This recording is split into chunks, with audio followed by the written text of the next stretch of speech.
Greetings, my people. Greetings, my people. Today is Wednesday, September 28th, 2022. What time is it? 9:44 a.m. All right. So yesterday, remember I did a video saying, um, Charleston White just says whatever, and y'all believe it. And I played you a clip. So, like I told y'all yesterday, just listen. Just listen and pay attention, and you'll find out. Just listen. But what y'all do is y'all take whatever he say as the gospel. So I'm gonna play another clip, and then you do your own research yourself and tell me what you come up with. Now this is surrounding Sleepy Joe Biden. Now check this out.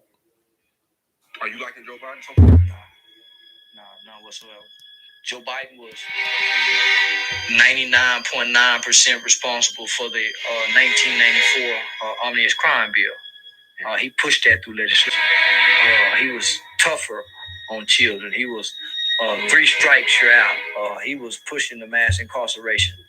Uh, he once called black children super predators. And so to see him become president after being in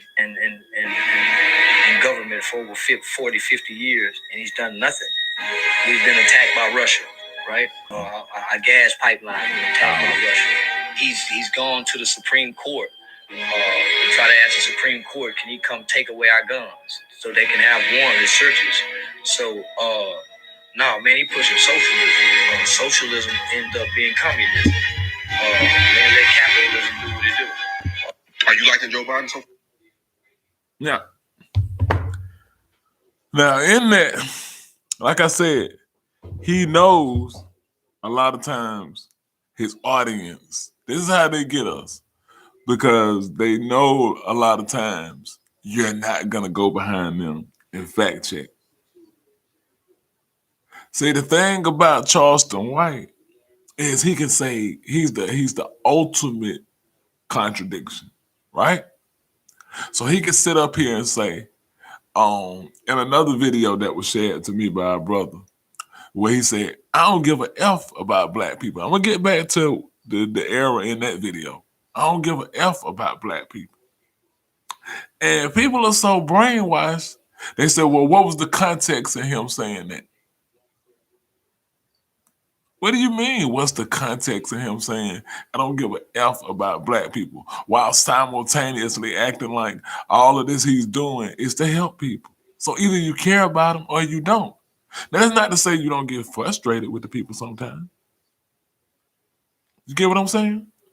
But the error in that, can anybody guess? The error in that is that it never was Sleepy Joe that called the people super predators. It was Hillary Clinton. You see? It's the little small things like that. Because yesterday, when he said, in the video that I said, he said he's big on statistics, right? And that white people are killed more by the police than black people. But he had a slant to that stat, right? He said white people with mental illness that has the police called on them. And as I raised the question, I said, and then he also what he does in another video that I found this morning, because they're everywhere all over the internet, right? Where he says, name me a positive rap song. He said, ain't no positive rap song. He says, all we do, all. Now that doesn't mean I'm taking up for these rappers, because when I'm talking to these young brothers and sisters, I'm talking to them different. See, he has a way of making y'all think what he's doing is helpful to the people, or what he's doing, the manner he's talking to somebody is helpful. You get what I'm saying? So because what he places in you guys' mind is that no matter what, black people ain't nothing but criminals, thugs, niggas, dogs, bitches, hoes, you name it. On the negative end, we're it. And y'all say, I know what say, well, you ain't listening. They not showing, because this is the thing where we blame it on the media. We say this is the side of the media where he was talking to some children. Looked like he might have been in a school talking to some children, right? And they said, well, the caption said, this is the side of the media doesn't show. No, this is the side that he doesn't show. Antagonizing street cats is not the way to get your message across. He says, I've never been caught. I ain't never been on paperwork snitching. But I forget the young homies whose probation officer he showed us he's calling. His constant glorification. How come he don't talk about Tekashi 6ix9ine like that? Tekashi 6ix9ine takes the worst. He's a culture vulture. He takes the worst of our culture and emulates that same culture, right? How come he has nothing but adoration and love for Tekashi 6ix9ine? Think about this. Think about y'all are greatest American hero. Think about this. He had such disdain for King Von. He had such disdain for every other rapper, for Nipsey Hussle. And the part that got me with the Nipsey Hussle was when they said that he at one moment he sat with Nipsey Hussle's mother and leaves her and disrespects her son's name. You get what I'm saying? This is the person y'all are saying, well, he's speaking some truth. He right. We need people like him. I've seen people say we must protect him at all costs. What is this guy doing?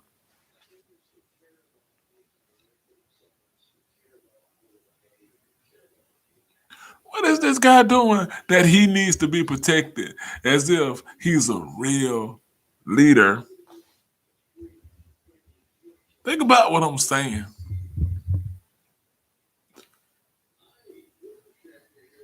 He makes up stuff. He makes up stats. And what he does is like they were crediting him with saying that the mark of the beast is your cell phone. When I seen that stat probably about 2 years ago. So what's happening is swagger jacking is taking place. You're taking old quotes because people have short-term memory. They play on the people's short-term memory. You take these old quotes, or you take something that has been used, a meme or something, and you use it as if it's yours. Use it as if it's yours. And the reason I'm bothering Charleston White is because it's not because of what he's saying. Because he also had a interview where he was saying that black people didn't get behind him when he was doing positive things, right? When he was trying to change laws and crimes. But see, you see how he sprouted out and talked about Joe Biden and that crime bill? You see how he sprouted out and he talked about how hard he made it for black children, how he pushed mass incarceration. You see how he got behind and he pushed that stats? But in the same token, he blames the children and the young homies for the way they are.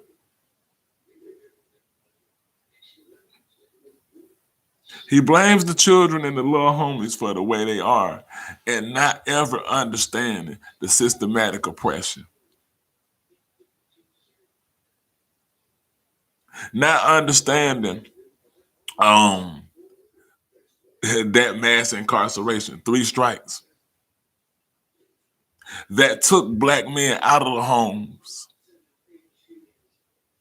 leaving black women to defend for themselves, right? So you come down on King Von and that young homie, he got it, he had his own demons. But you come down on King Von, right? When you do the history, there's a channel on YouTube called Street News TV that it covers a lot of stuff that goes on in Chicago. That's why I said we have to do our own research and stop looking for heroes to tell us everything. Right? You come down on King Von, and to understand what happened to him, his daddy was murdered, assassinated, shot, assassinated. Never to have a father to grow up and show him the way. Now, the thing in King Von's father case, he was following right in his dad's footsteps. So what's not being addressed is, number one, like I said, the father's being removed out of the homes. But the pouring into young men and women by their fathers, positivity. Us having great examples in our homes, us having homies, OGs, dads, and big brothers that's keeping us out of trouble. Us seeing black men sit around and read. You get what I'm saying?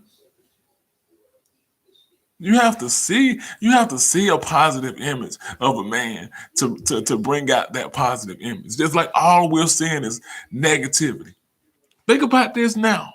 Because see, we live for the moment, right?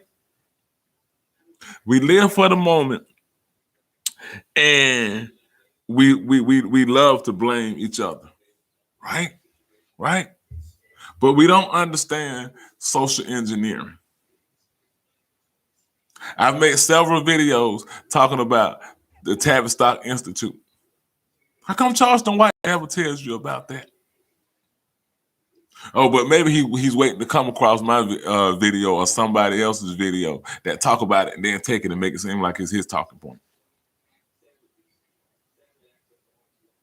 How come we never hear about that? How come we never hear about the social engineering factor that turn us to niggas, bitches, hoes, ain't shit? All these lower energy. We talk about energy, right? We always talking about in the conscious energy, boucher, stars, energy, all of this, right? But what are we lending our energies to? What positive solutions does he end his videos with?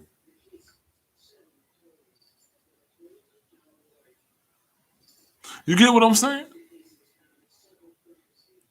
It's just like that show I watch. I used to like to watch Beyond Scared Straight.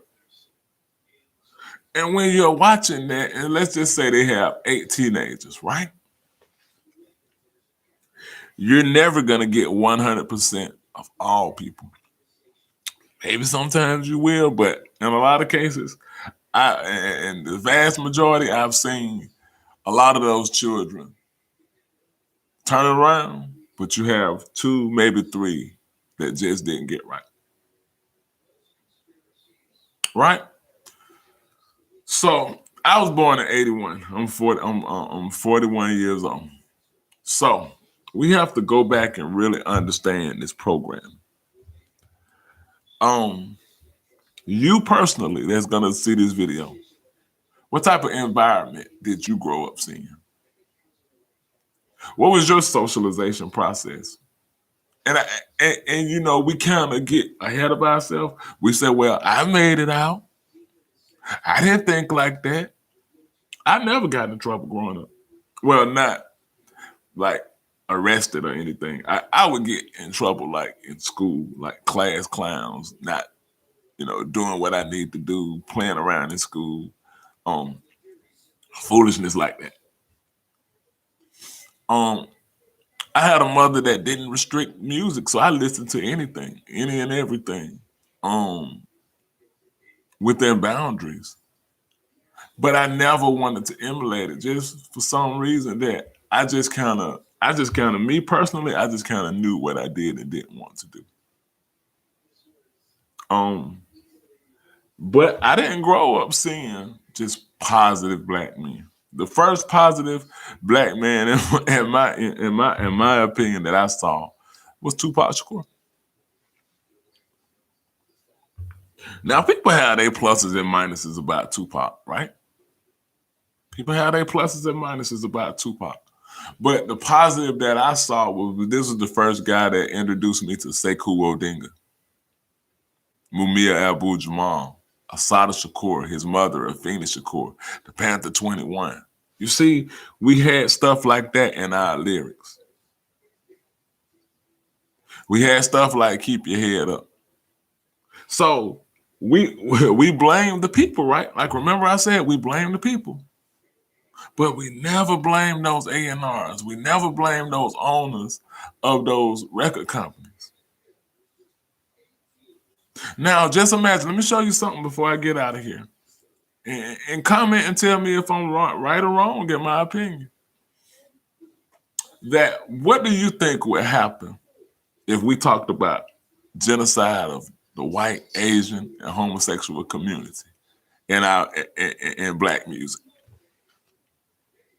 Would it get pushed? If we turned away and didn't see each other as the threat, and we said we said derogatory things about Asians, we called them chinks, right?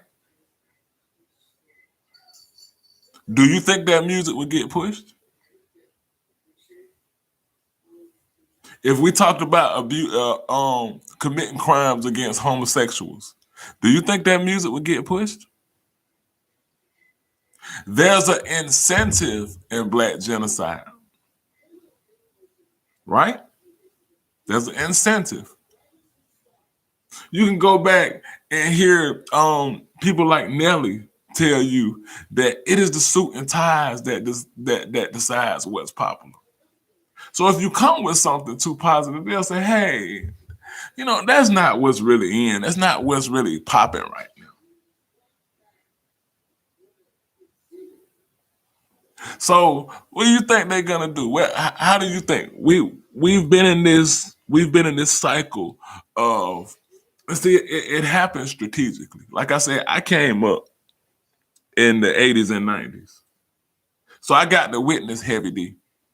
I got to witness Kid and Play. I got to witness LL Cool J. You see what you see? But as the introduction of gangster rap came in, we began to be shifted in a different way. Now, notice what I talked about also in this. I talked about social engineering. So we looking at the people saying, oh, they can help it. This 2022, we've come a long way. Have we?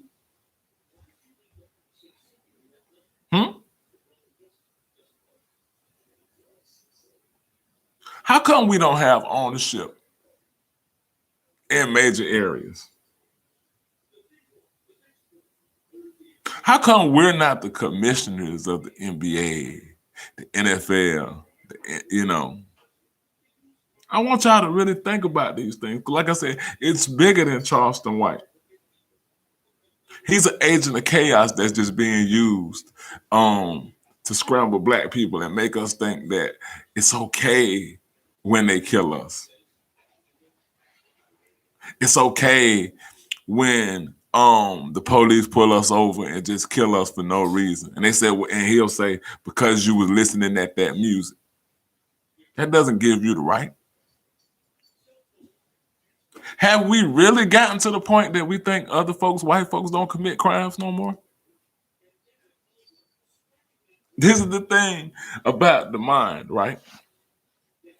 We can read all of this history through the Reconstruction era,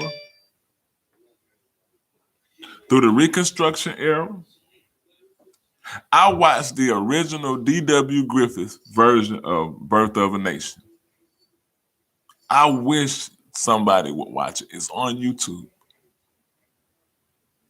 Because, see, we must understand the criminalization of the African person or the criminalization of the black people.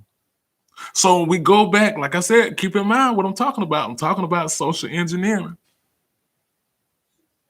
So when you go back And you're giving, you know, they got to set the motive as to why this is fair, what they're going to do.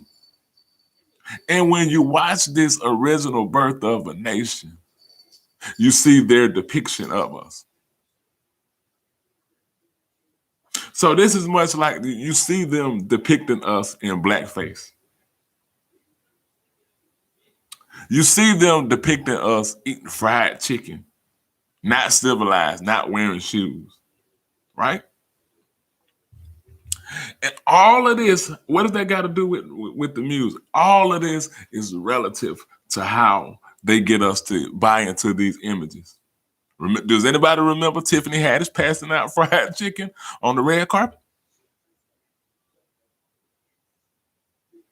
Does anybody remember Malibu's Most Wanted, B-Rad, OG? Look at how he depicted himself as a black person. There was an old 80s, 90s movie called Soul Man with Ray Don Chung and a white guy named C. Thomas Howell. And C. Thomas Howell did blackface. Does anybody remember these movies? The depiction of the black person. The depiction of us is savages, criminal. Now watch this movie, Birth of a Nation, 1915, D.W. Griffith. And come back and tell me, see, don't just, for anybody, I don't know if anybody's watching this video, because number one, I just do the video because I do it from my heart. We don't follow the real, we follow the popular. I won't get traction until I go viral. But if you go through some of my videos, I put a lot of information out. So you can kind of understand when he said, well, when I was speaking this way, nobody was listening. But that doesn't mean you change up and turn on your people. That's like the Girly Man gang says the same thing about Kevin Samuels. Well, I mean, when people say, well, when he was holding black men accountable, nobody listened. That's because black men have been conditioned not to hear because they're knockoff white men, right? So we can't say the black man won't take accountability without saying the white man won't take accountability first, right? Because after all, we did it to ourselves, right? We brought all of this on ourselves. It was ordained that we was going to be enslaved. The Bible tells us so, right? Oh, we didn't do nothing. No, we done nothing. Look at how y'all are acting. We deny y'all resources. We deny y'all any progress. Any God that had any person that has ever tried to lead the black masses, we've killed them. But you guys can't get it together. You know, it's y'all fault. The biggest fear was King and Malcolm combining. So they took them both out. But it's you guys' fault. You guys don't want anything. So we have to really understand this pathology of what's being told to us is all what I'm saying.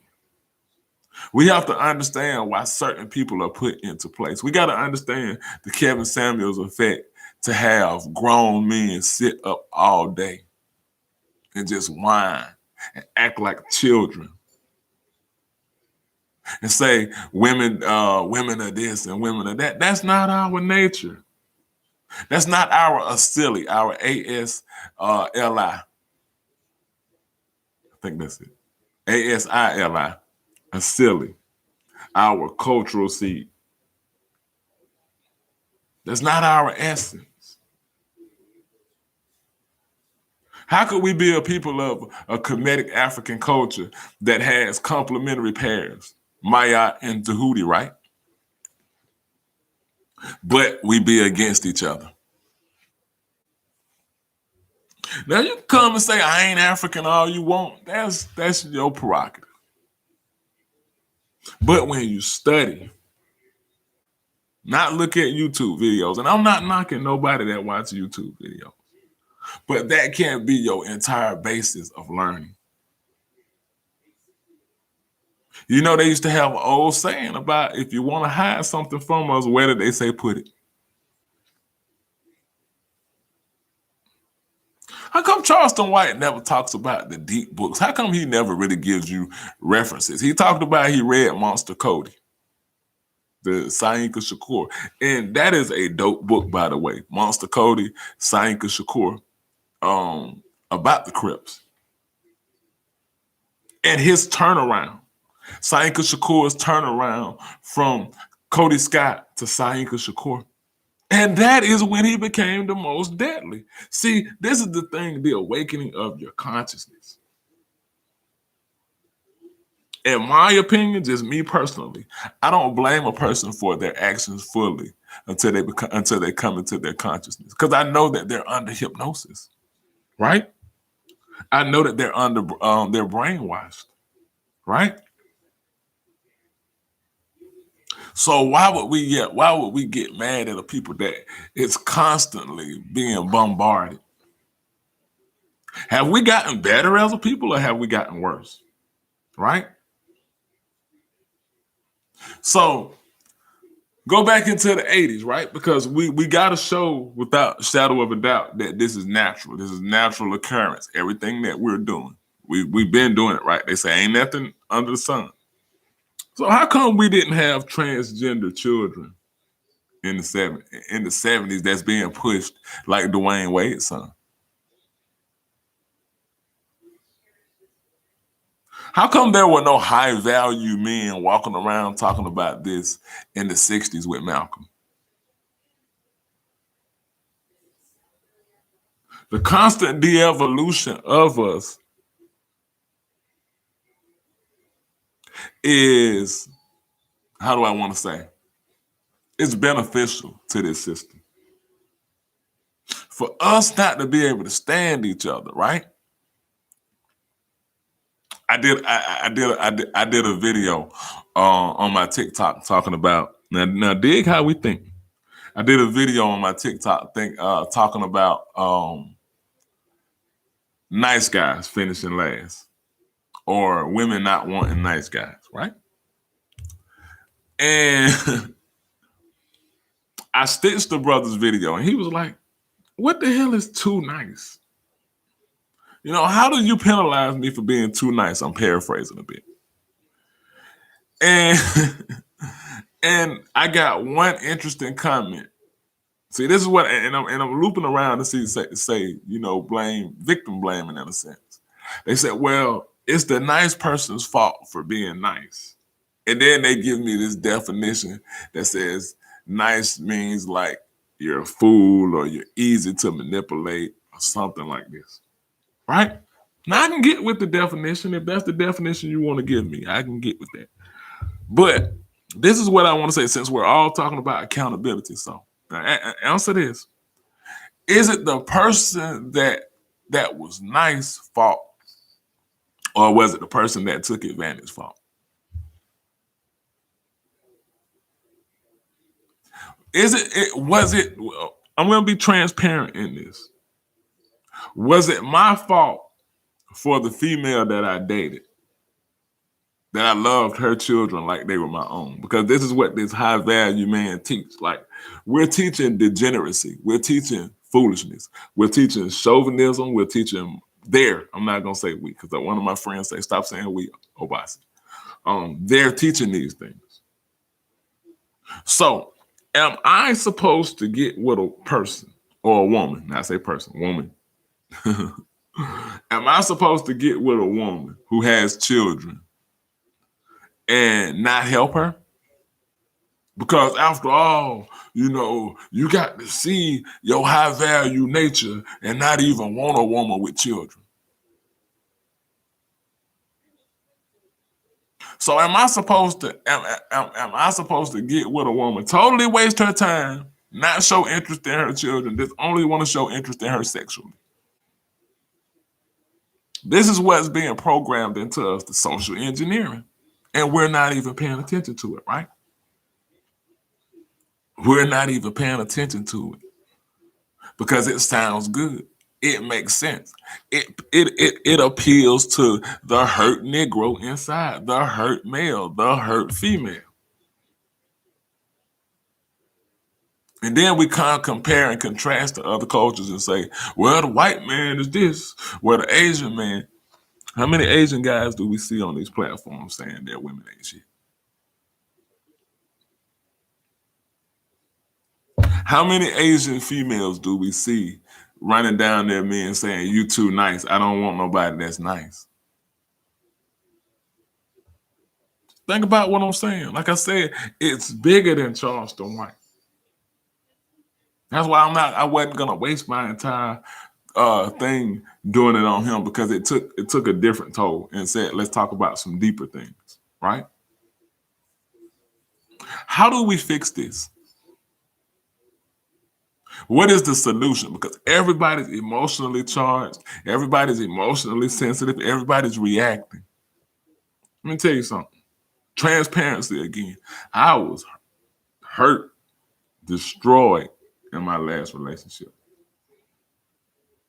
And to where I'm accountable is I saw the signs.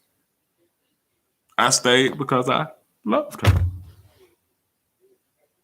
But does that make me this weak man that I wanted to see the best of her? I wanted to believe that I could help her to heal, to help heal me. But the poison in the cookie and the contradiction when it came to that was whenever she needed to be poured into, and this is what I tell the little homies in a healthy way, not in a, these bitches ain't. That's not the way to teach these little homies. You teach them where your accountability lies. What did you do? What did you do wrong? I stayed too long. So before I get out of here, that's all I just kind of want to say. I just kind of want to build on that. I'm in a point where I'm looking for a solution. You know, I'm looking for a solution. That's my cat over here. I'm looking for a solution. I'm looking at how can we pour into us. Because at the rate we're going, y'all, we're not gonna have a healthy future or generation. If we keep manipulating each other, if we keep misusing each other, and then we take the Young Jeezy route and run to an Asian and act like he's been saved. You see what I'm talking about? The help with the genocide, the help, how much destruction. I'm an ATLian, right? So I saw the impact of when trap music hit, when T.I. 24s, all those songs. Dope Boys in the Trap, all those songs. Now, is T.I. and Jeezy and Gucci Mane solely responsible? Absolutely not. That's not what I'm saying. But they are extensions, like in a relay, the passing of baton from, let's say, NWA, to where we were told we're niggas. And y'all knock this off with nigga means nagas, and knock it off. Imagine a Jew saying we shallots with attitudes. We kikes with attitudes. Imagine that. So, and speaking of Jew, wasn't Jerry Heller a Jew, if I ain't mistaken? So you had this Jew behind you, encouraging, proud for you to call yourself a nigga. Turn a whole race into calling themselves niggas. All of this wasn't by accident that we had movies like Menace to Society, Boys in the Hood, that showed us how to kill.